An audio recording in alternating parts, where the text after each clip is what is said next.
Well, welcome to my first attempted recording a YouTube video. My name's David, and I'm an amateur luthier. I've been building guitars from kits basically for the last 3-4 years. Believe it or not, when I first started doing this, I didn't actually play guitar. I tried playing guitar. I took actually guitar lessons when I was a teenager, like most kids that were products of the 60s. I was a big rock and roll fan. Led Zeppelin, Rush, Black Sabbath. I listened to all through my teen years, and I wanted to be a guitar hero just like Jimmy Page or Alex Lifeson or Tony Iommi and all that. When I was 17, I decided that I was going to give it a shot and see if I can actually play guitar. So I went out and bought a Les Paul Trainer tube amp and proceeded to take guitar lessons for about a year and a half. And I was nothing but frustrated with the experience. Learned that I had no sense in terms of my own body space, like in terms of how I relate to space and things like that. Had no sense of rhythm. Even today, I still have trouble keeping a beat.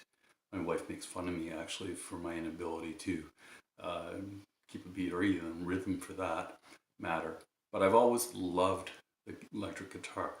Its voice has sung to me. I love just what you can do with it in the hands of someone like David Gilmour or any of the other great guitarists.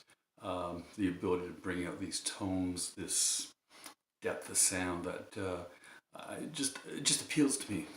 So about 3-4 years ago, I decided that I was going to embark on trying to figure out what makes a great guitar.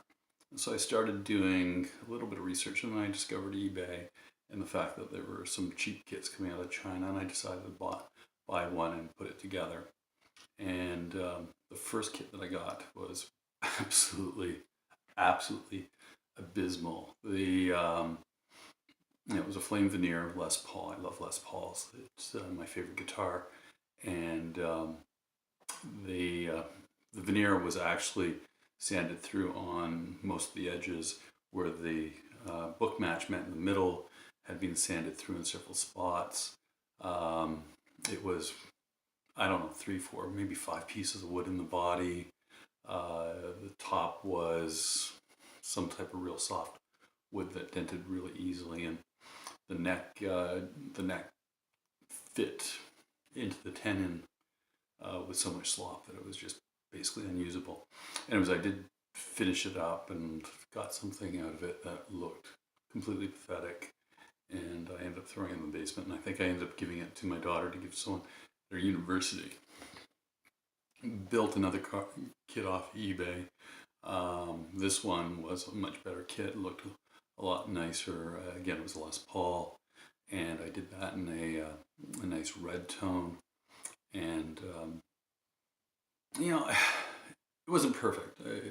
I'm a very demanding person in terms of when I engage on a product or a project, and it was nice. So I decided that I was going to build it for my brother-in-law and give it to him. He's an excellent guitarist. He's been playing since he's teens, and he just comes naturally by it. I wish I had his talent. And that was it for a while. But it always bothered me that, first of all, I wasn't able to play the guitar, and that I was wanting to build something that reflected my talents, my knowledge, and and embark on a journey. So I started looking around on the web and started talking to people, and it's a beautiful time for someone like myself in terms of projects, for the simple reason there's so much information out there, and the ability through YouTube, through Facebook, to connect with people of similar interests. And I started connecting with people online, and through Facebook in particular group, and doing some other research in terms of what made a guitar. And I started talking to some people who were involved in factories in China, and finally decided to pull the trigger on a higher quality kit. Certainly not in the league of a precision guitar kit or some of the other stuff being made by Musicraft or by Warmath or someone like that. But certainly a decent quality guitar. The guy had a good rep, liked what he said, and I ordered the Les Paul beside me. And it came out really, really good. It was a 1.5 year long project. Approached it very slowly, acquired the materials for the finishing. There's a lot more work involved in it than I thought, because it basically came out of a factory that was doing production guitars, and he sent it to me in pretty crude form. It basically comes straight off the CNC and had not been finished sanded, and had to do all that work. There was some shaping to be done, neck profiles and all that, and during that time I also spent a lot of time looking at other guitars and trying to figure out what I liked and all that. And it came out really, really well. Got a couple DiMarzio Super Distortion in there, and a 36th anniversary DiMarzio PF in the neck. Good quality components. A lot of people have played it that I know who are good guitarists, and they say that it is a fine guitar, and I am coming along nicely with it actually. It's taken me a long time to actually get some proficiency with it, but I'm getting there. Well, that project worked really well. Again, but the lust to do something has creeped in, and I saw online actually on eBay, a guitar kit made in Canada. Well, it wasn't really a guitar kit, it was just a body made by a company called Tone Bomb. They're out of Calgary, Alberta in Canada. I'm Canadian. And it was cheap. It was $30, $35 for the body. I think I was one of the first people to buy from their eBay store. And I bought that. Again, did a lot of research into it. Decided this time that I was going to finish in a polyurethane, 2-part polyurethane finish, as opposed to dealing with a nitrocellulose lacquer finish that I did here. And I wanted to do a metallic coat. And I did it in a Lake Placid blue, classic color. Tone Rider pickups in it. It sounds really good. Plays really nicely. The neck, I can't remember where I got the neck from actually, because I went through about 3 different necks. Ordered one from China. Ordered one from, bought another one online through a chat group or a bulletin board. And this one I believe is made by someone in the US, if I remember correctly. I'm getting good components on it. I don't cheap out when I do something. I tend to put my heart and soul, pursue things with precision and quality in mind. So again, it plays really well. My brother-in-law's had his hands on it, played it. Some friends of mine have played it, and again, they like the sound of it. And I had a Luther do the setup on for me, because I was having some trouble setting up the tremolo on it and getting the intonation right. So he did the work for me, and he said it's a very playable guitar. And he thought that I actually bought the body made from someone else and finished by someone else and all that. So a high compliment. And then finally, I've got the beast here on the left side of the screen, and that's my own design.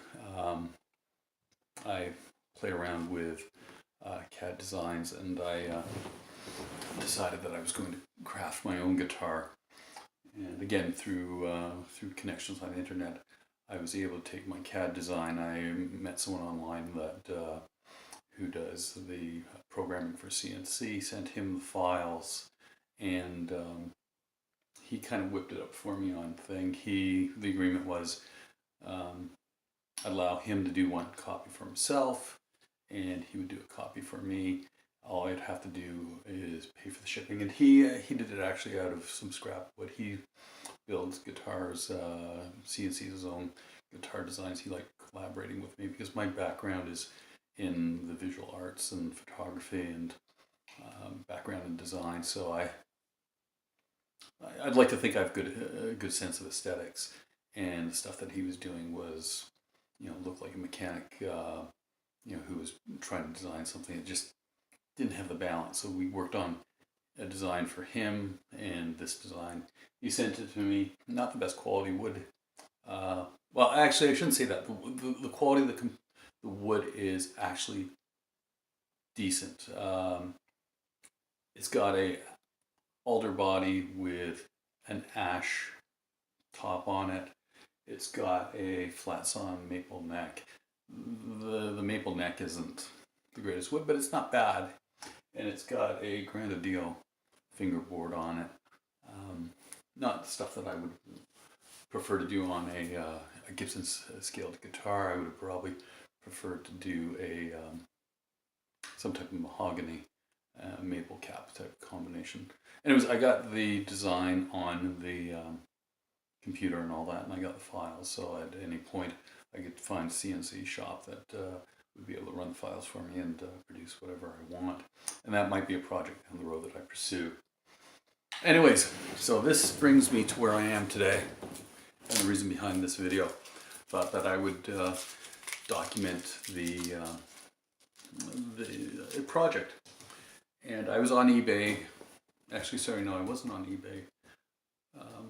I was on a chat group through Facebook, actually, a couple months ago. And a luthier that I had talked to and had conversations with online regarding some of the guitar design, he posted something wanting to sell a mistake, believe it or not, a mistake to someone.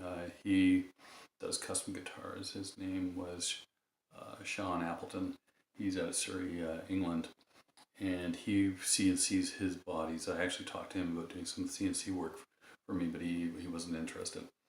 And what happened was he had a S-style body that he was doing for someone. He was running it on the CNC, and I guess he made a mistake when programming. The customer wanted a single bound body, and he ran a much wider channel than he wanted. So he basically just wanted to get rid of the body. Basically said 20 pounds for the first ticket plus the cost of shipping would take the body. I think that works out to be about 30 bucks Canadian, and it was another 20 pounds for shipping, so 60 bucks in total. And he sent me this body, and it's right here. I just opened it up, went through it.